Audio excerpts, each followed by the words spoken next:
आदेश दिया। हटाए गए लोगों के नाम जारी करें। सुप्रीम कोर्ट ने कहा 65 लाख लोगों के नाम सार्वजनिक करें। मंगलवार तक वेबसाइट पर सार्वजनिक करने के निर्देश दिए। मामले की अगली सुनवाई 22 अगस्त को की जाएगी। हालांकि चुनाव आयोग को हटाए गए लोगों के नाम सार्वजनिक करने का आदेश सुप्रीम कोर्ट ने दिया है।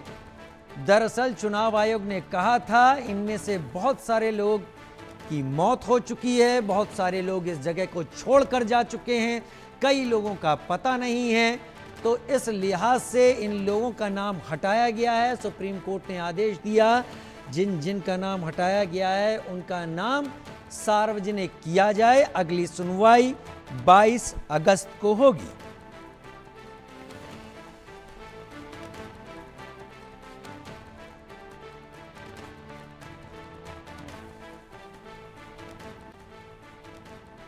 बड़ी खबर इस वक्त की टीवी स्क्रीन पर। मामले की अगली सुनवाई 22 अगस्त को होगी।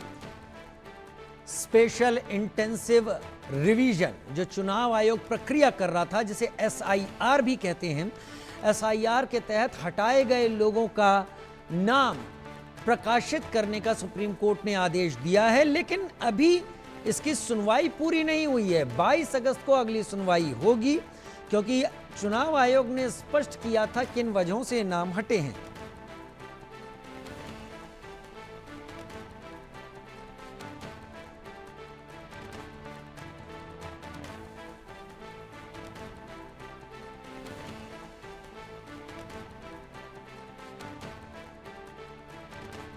मामले की अगली सुनवाई 22 अगस्त को। रितेश मिश्रा मेरे सहयोगी पटना से मेरे साथ ज्यादा जानकारी के साथ लाइव जुड़ रहे हैं।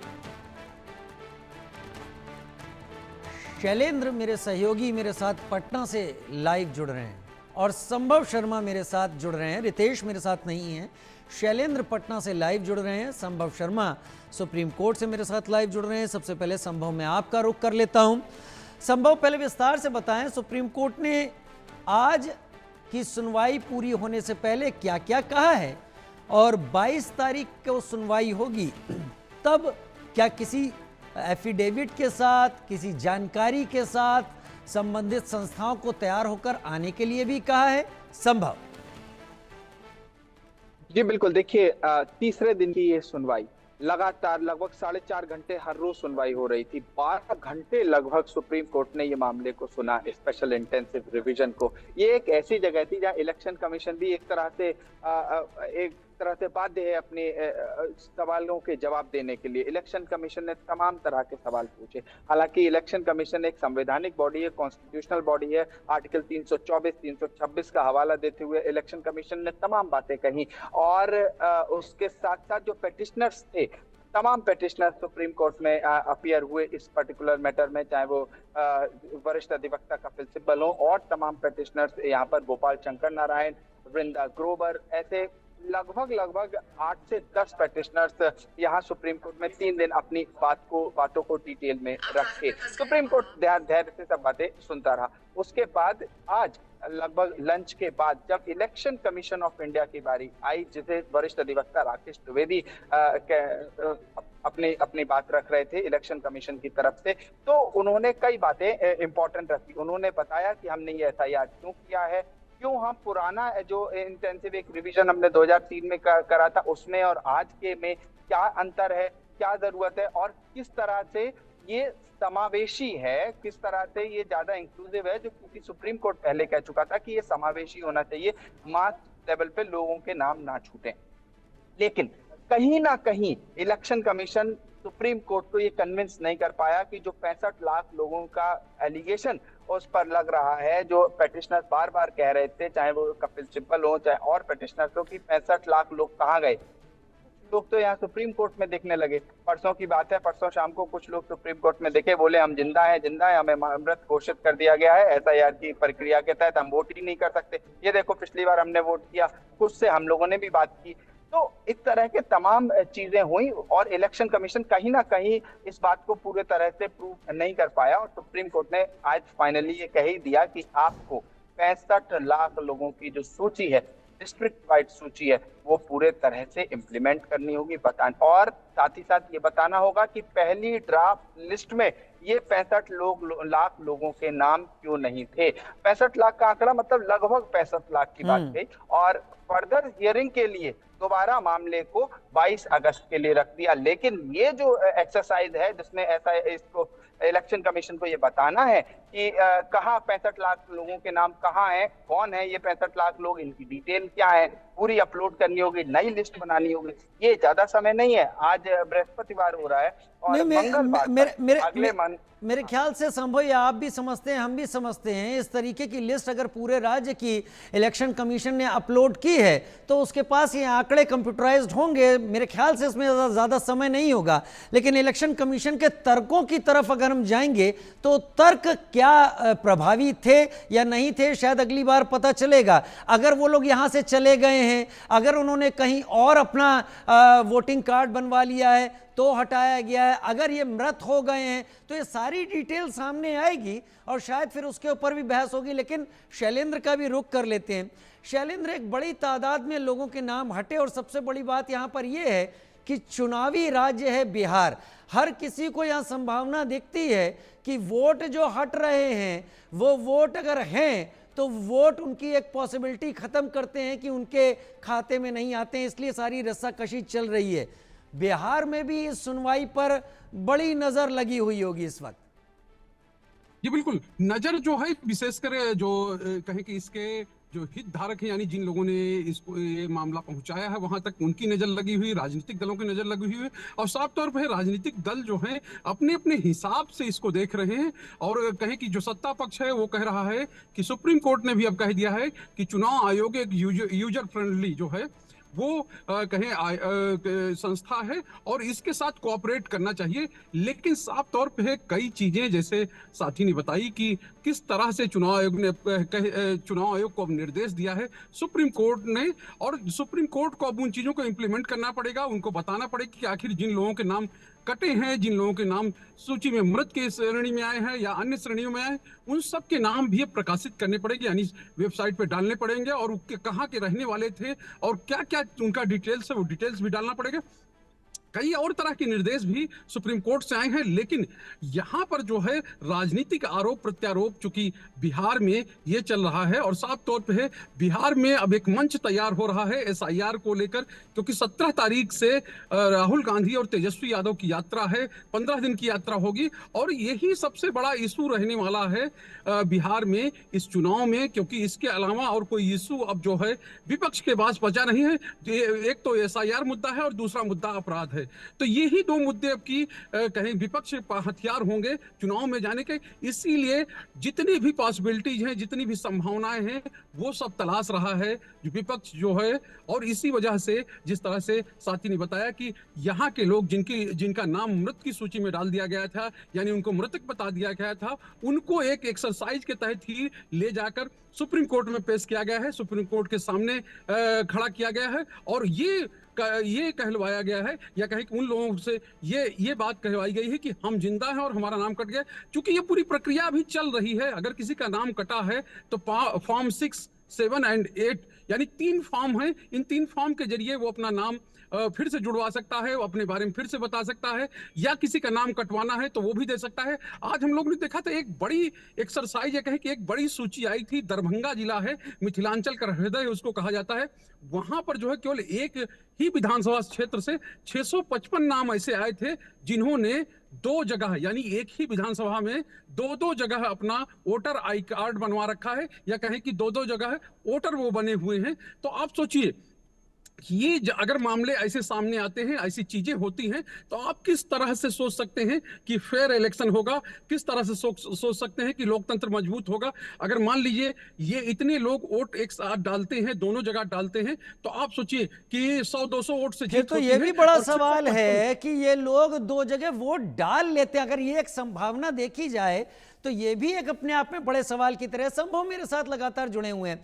संभव 22 तारीख को हमें किन चीजों पर नजर रखनी होगी?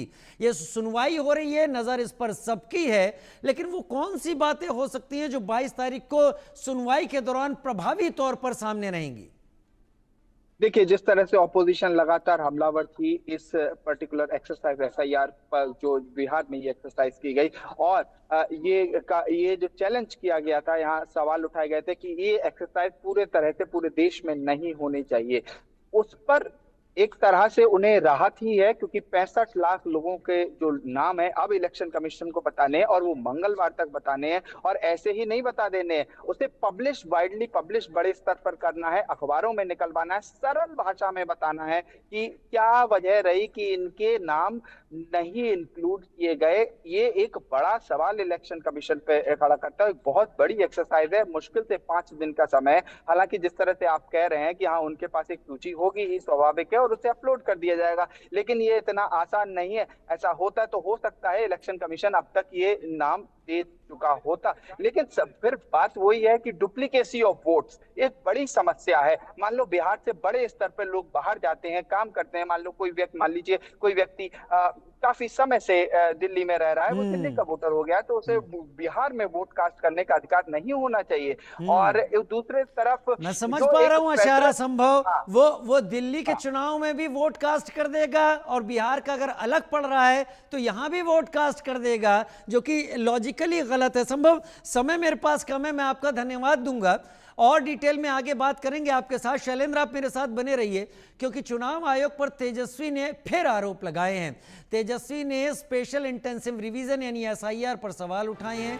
उधर एलजेपी रामविलास सांसद वीणा देवी पर भी आरोप लगाए कि वीणा देवी के 2 वोटर आईडी हैं। आजकल तेजस्वी यादव एक के बाद एक उन लोगों का डाटा सामने रख रहे हैं जिनके 2 वोटर आईडी हैं।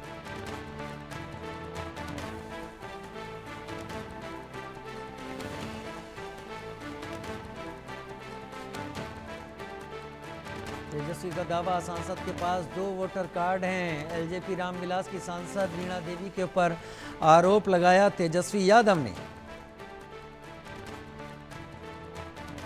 शैलेंद्र मेरे साथ इस वक्त जुड़े हुए हैं। शैलेंद्र, तेजस्वी यादव कभी मुजफ्फरनगर की मेयर, उनके दामाद, और इस बारे में उठाते हैं, उप मुख्यमंत्री विजय सिन्हा की बात करते हैं, अब उन्होंने वीणा देवी को भी लपेटे में लिया है।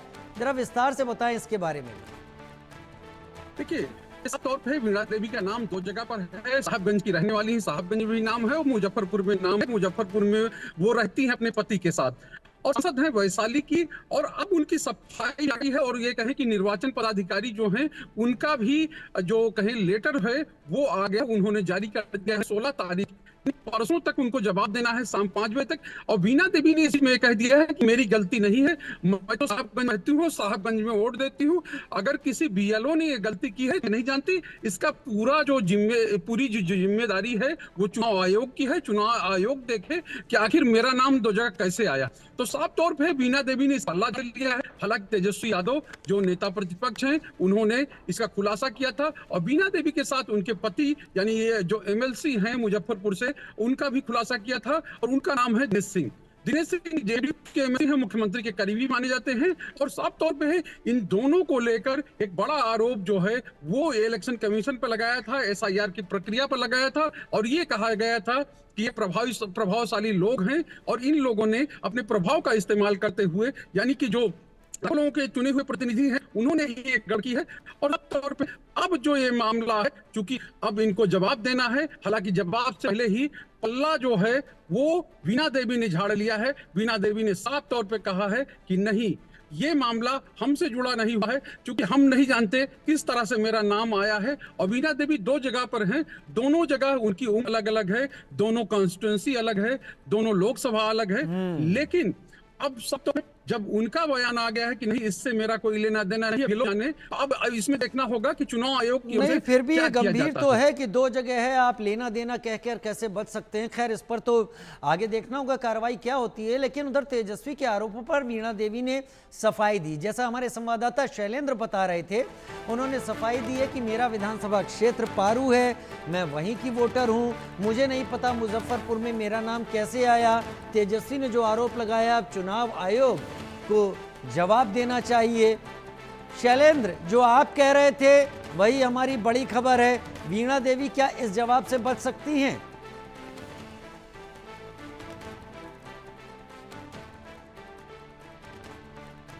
पहले सुन लेते हैं क्या कह रहे हैं। ना हमारा घर तो है साहेबगंज विधानसभा में, पारू ब्लॉक में। हम तो चुनाव भी लड़े हैं 2001 से जितना बार।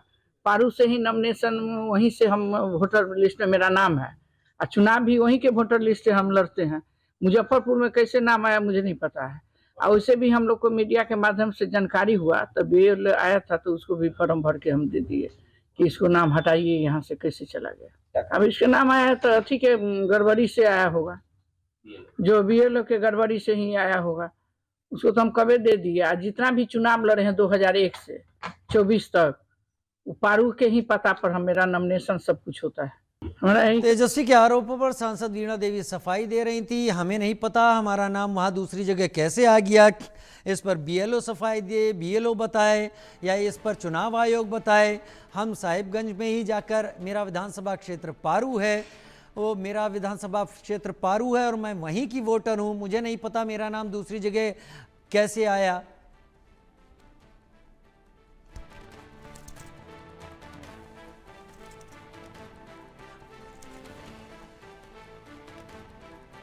जम्मू कश्मीर का रुख कर रहे हैं, किश्तवाड़ में बादल फटने का मामला सामने आया। बादल